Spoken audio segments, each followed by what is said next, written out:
for today's video, si Kuya lang ang papasok. May sakit ang isa nating kasamahan. Inabot si Max ng sipon at ubo. Yan. So magpahinga muna siya, baka makahawa din siya sa school. Hi guys, tapos na kami mag-workout. Grabe ang hirap. Ba't ang hirap? Siguro kulang tayo sa tulog. 11 na kasi tayo natulog.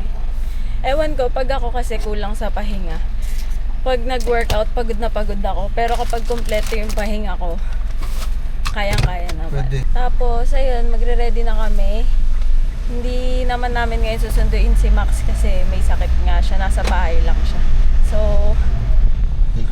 take time lang kami ngayon sa pagre-ready. Tapos may meeting kami mamayang 4 p.m. sa Yapak. So, ayun lang naman.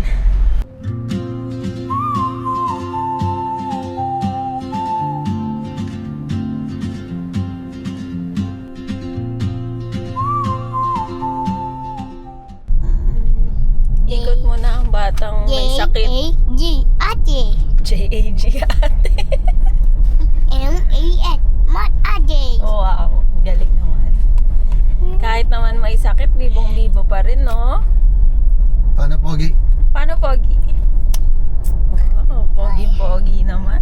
Ano yung macho? Paano macho? Yan o. Macho.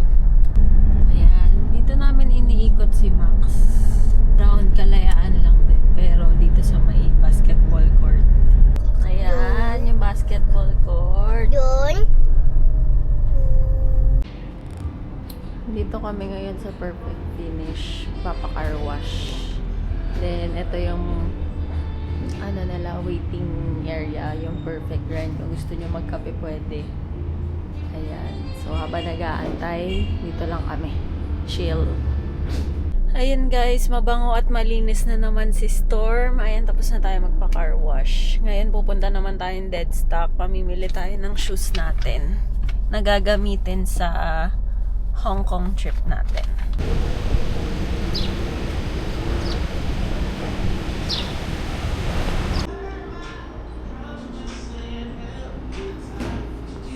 Ito, gusto ko to.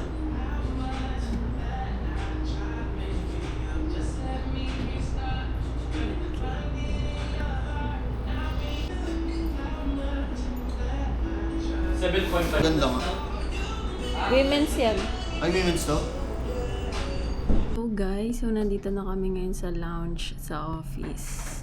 Galing kaming dead stock, nakabili kami ng 3 pairs ng shoes. Ayan, pang workout and pang Hong Kong.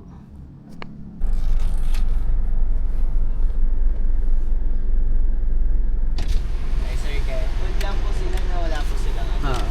Pwede ako magpa-add ng ano.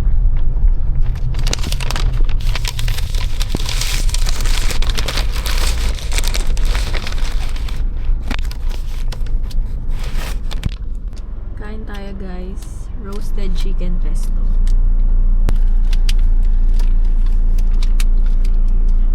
Hello guys. So, andito na naman tayo sa lounge natin. Meron tayong leaders meeting about pagpapalit ng logo ng Yapak. Kaya abangan nyo yan. And nihintay lang namin sila. Mga 4 p.m. pa. So, 3:45 p.m. So, ilang minutes na lang magsa-start na kami. And, ayun, hindi ko na kayo sasama sa meeting namin. So, thank you again for watching. Bye-bye!